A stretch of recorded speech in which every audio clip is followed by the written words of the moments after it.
What's up YouTube? Joe Dobby here, back at it again with another deck profile for you. We always switch up the layout. I haven't decided on a true layout yet, but this is going to be a very quick deck profile. I had fun testing this deck. It's D-Brigade and with some purple spice. I call it the D-Brigade because Jadobi plays purple all day, every day. But that said, we're just going to dive right into it. So going into the eggs here, I'm running 1 copy of Missimon and 4 copies of Sumimon. So Missimon's really cool. You know, if the Digimon has D-Brigade during your turn, it gets an additional 1k DP. But the 4 Sumimon is really where it's at, because while you have another Digimon on the board with the same name as the Digimon, it gets plus 2000 DP. And that is actually very, very easy to pull off with Commandramons and D-Brigade. So, you know, getting that 5k Commandramon into 7k can be super strong. Alright, next, we are running 3 copies of this 2-drop Commandra. Initially ran 4, but decided to stick with the 3 because the other Commandramon is really what I want to be seeing. The rest of them tend to be more important than this one, which is mainly just a choke engine and a good way to end your turn and put your opponent to the least amount of memory possible if they don't have a tamer. Next, we are running the 4 copies of the chunky Commandramon. So, you know, if you play your cards right, you're always going to be digivolving this Commandramon in raising and not having to hard play for 4, but you can still use this 4-drop to put your opponent to 1 if you start off at 3 and don't really have a play and want to just stall out a little bit for the turn. And being 5k is absolutely amazing for a rookie, and it just swings over a lot of things, which is really awesome. Next, we're running 4 copies of the blocker Commandramon. Naturally, it's a blocker, but it does not lose memory when it attacks, so it's actually very good because you can just keep swinging and then recurring it through various means later on. And the best Commandramon. We are running 4 copies of this Commandramon, which is on deletion. You can actually reveal the top 3 cards of your deck and then play a Commandramon from among them without paying its cost, but you will send the rest of those cards to the bottom of the deck, so timing is everything. And for the champions, ho! You're running champions in a D-Brigade deck that's not Sealsdramon? Yep. So 3 copies of Blimpmon. Now I know what you're thinking. What in the heck is a Blimpmon? Well, it's a Blimp Digimon. Get over it. 7k DP, 2 cost to Evo. He's really there because of the 7k DP. I consider him the Apemon of Black, and he can actually rush into your security, providing chip damage into your opponent's security at the cost of like nothing because he's 7k. He's also hard to swing over in this meta right now, given the Agumons, the Gabumons. So rest assured, your Blimpmon is going to be getting at least 1 to 3 successful security checks if they do not deal with this immediately. Next, we are running the weird Digimon, Nannymon. The Uncle Nannymon. So security effect, you can play him at the end of battle, which is really awesome. 2k DP, so he's not really killing anything that swings into security that's not a rookie, but that's totally fine because we're really using Nannymon as an engine to digivolve into level 5s. What? Your D-Brigade list has level 5s? Yup. Alright, moving on to the next. We've got 4 copies of Sealsdramon. So 4 copies of Sealsdramon here. When attacking, lose 2 memory, but it is a 6k DP blocker, which is one of the safer blockers to use in the current meta because a lot of things can pop 5ks, and it makes the number really awkward for when people play things that are DP reduction related. So very good there, and Sealsdramon helps stall out the game as your Commandramon starts swinging into security, so you aren't out rushed because you are in fact a rush deck itself. Next, we're running 2 copies of Tankdramon.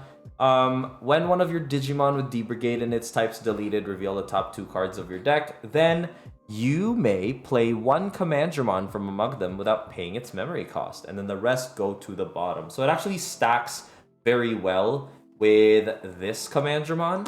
So let's say this Commandramon died, you'd reveal the top 3, and then you'd reveal the top 2.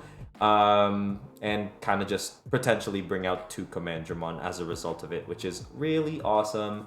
And 7k DP is pretty cool. I'm only running 2 because he literally just stays there on the board as I can cycle through my Commandramon, which is really good. And this is where you guys are probably going to be questioning me. 4 copies of Rebellimon. Why are you running Rebellimon? So there's a very big reason why. It's because it helps me transition into the level 6s that I run. It provides for retaliation when you are looking at Digimon like Jesmon in that matchup. You know, you can bait out the Jesmon and go into retaliation Rebellimon. And if they are actually in raising and they have to go into Jesmon in raising and pass turn or end their turn with the Jesmon in raising, you can stall just 1 final turn by going into the retaliation Rebelli, and they're likely to leave it in raising for 1 more turn, which could be enough for you to gain that momentum to win the game. So very awesome card. It's very fun because it makes it super awkward for your opponent to make plays. In a rush deck, you can slow the pace down with Rebellimon, and it's a black Digimon in all turns, so when worse comes to worse, you can actually Digivolve over it into Darkdramon to get into your level 7s. What? You run level 7s? Yes. Another thing, so when Digivolving, to resolve that retaliation blocker effect, actually, you have to trash a card in your hand, so you can trash a Commandramon, and that pretty much builds up the Darkdramon stack, which is really cool. So now, our first level 6, Darkdramon. So obviously this Digimon has Rush, 11k DP, and on play you can take 5 Digimon with D-Brigade from your trash, place them at the top of your deck in any order, and for each one you gain 2 memory back. So you could be playing Darkdramon for 3. Yes, 3 at the very least. Now, obviously, what is very unfortunate here is if your opponents are Team Neverspark, where they are running memory controllers. But I mean, there's ways to remove it as well, and it's not all that bad given the type of list that I have because of the stall tactics that the deck also employs. Next, we are running 2 copies of Anubismon. So this is probably, you know, by now you've probably figured what the level 6 in purple was, and it is Anubismon. So Anubismon can bring out any level 3 purple Digimon from trash on Digivolve, and it would gain Rush. Which means I could play this Commandramon and it'll gain Rush. And if it dies, I can play this Commandramon to save me a turn, or I can play this Commandramon so it doesn't die and is able to swing next turn. So the combo is you Digivolve into Anubismon, you play Commandramon, it has Rush, it swings into security, it dies. This Commandramon will get played as a result of this Commandramon from the top of the deck, or this Commandramon from the top of the deck, and all of a sudden, you've got more of a lethal play coming in next turn, which is super cool. Yeah, Anubismon is really cool in the deck, so I found it to be very successful and a lot of fun. One funny tech that I have is this guy. So the structure deck Venomeiotismon. The reason why I'm running him is because if you have a board of Commandramon out already, and a Rebellimon, and you're at 3 memory. I know it's a lot to ask, right? But if you Digivolve into Venomeiotismon, you can give 2 of your Commandramon retaliation, or you can give Venom himself retaliation and another Commandramon retaliation until the end of your opponent's next turn. So what that means is you can give a Sealsdramon retaliation, preventing your Jesmons from being able to swing, because obviously you'll just block and retaliate. In addition to that, you can provide for an offensive playstyle as well when you want to address the board state, which is a little bit harder to do if you're not playing like a security control variant of D-Brigade, where you can give one of your Commandramon retaliation. So pretty much you can give this Digimon retaliation and it can swing into one of your opponent's suspended Digimon and it replaces itself on deletion, which is a really neat combo. Next, we're going into our level 7s. We've got 2 copies of Zwart Defeat just because I love the X factor of having it come out of security. Also, it can kill tamers if your opponent's struggling to find their ties or their mats that they need to Digivolve into the bond decks. You can delete the only tamer that they have that would fulfill the condition, and all of a sudden they have to start over, which is really awesome. 1 copy of Alter S because when Digivolving, de-Digivolve everything on the board of your opponent by 1. And if they have 5k DP on board, those Digimon get deleted. So a great board wipe and great for securing lethal when your opponent starts to set up blockers to prevent the Darkdramon from swinging. Right? There will be times where that's the case.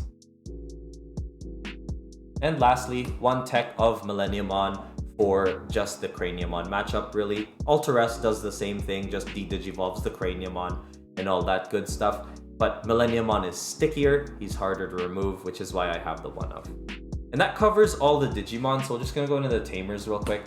1 copy of Izzy and 2 copies of Izzy Joe. Izzy Joe is great because it extends your like early Rookie Rush type play of just swinging with your Commandramon and building them in your trash because you get a bunch of memory. You get 2 memory at the start of your turn for if your opponent has 2 or more Digimon.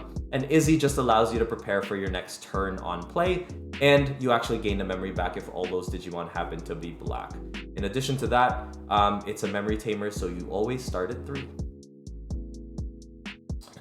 Next, we're running 2 copies of Black Memory Boost. The Black Memory Boost is mainly there just to address bricking and to extend your plays further when you can't find your Izzy Joes, for example, or if they're playing around Izzy Joe, you still have this to extend your plays further.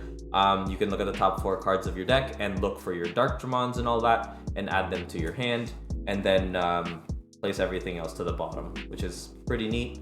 And the delay effect allows you to gain 2 memory on use, which is nice. Finally, 3 copies of Iron Fisted Onslaught because this deck definitely would like some removal. If you aren't able to provide enough pressure and they get to their, their OTK deck, if they happen to be unlucky enough to not have Delicate Plan in their hands, Onslaught could ruin their day, which is super great. But that's pretty much it. Very interesting combos, I find, and I really enjoy playing it. I actually really enjoy playing it. But that's pretty much it. Let me know what you think in the comments if you like it. This is as close as it's gonna get for me when it comes to a willingness to play Rookie Rush. If you have any comments, if you want to tech in some things, give me some ideas, don't hesitate to leave a comment in the section below. And don't forget to follow me on Twitch because I also stream. So if you want to see gameplay, it'll most likely be on Twitch. Once again, link in the description below. Thank you guys so much for watching. Peace.